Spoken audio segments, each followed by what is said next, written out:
So I ran over to the next aisle to help out, and as I turned the corner, the lady was pissed. Hello, good people. This is Joanna with Harmonious.Balance. For your consideration today, 2 quick stories about invisible wounds and private pain. About 12 years ago, I had surgery on my foot and I had to wear a boot for about 8 weeks. During those 8 weeks, I had a permit for accessible parking. Now, after the boot was taken off, I still had to rehab to build my strength and mobility. It would still be several weeks before I could comfortably walk a couple of blocks, which meant I still needed to be able to park closer. But I got a bit nervous once the boot was off and I no longer had a visual sign of injury. I became concerned that folks would side-eye me when I would get out of my car, or that I would even be confronted, because that's actually what happened to my brother when he was recovering from a ruptured Achilles tendon. A police officer stopped him and accused him of fraudulent parking because he looked young and fully mobile.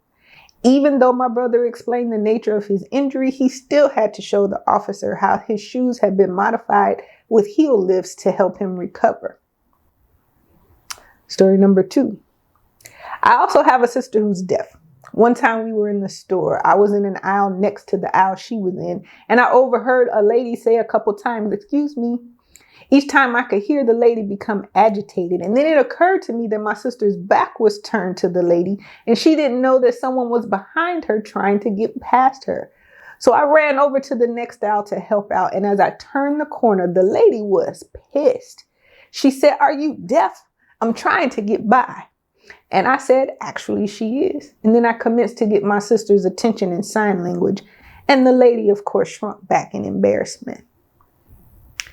I think you see where I'm going with all of this. All of us have invisible injuries and wounds, either physical or otherwise. What we see with our eyes is never the entire story. What we see has been proven over and over to be unreliable data points. And we know this. Yet in the moment, we don't arrest ourselves before drawing a conclusion. That lady in the store asked, "Are you deaf?" like deaf people don't exist.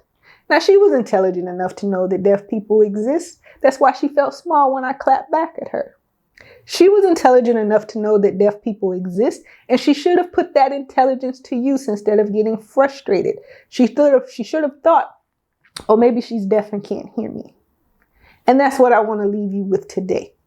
Anybody with any real life experience is intelligent enough to know that just about everyone is going through something.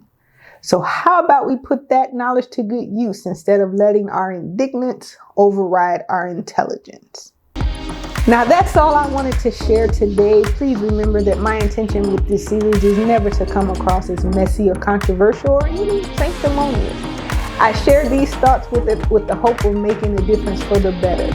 Take these ideas for what they are worth to you, as I simply offer them for your consideration.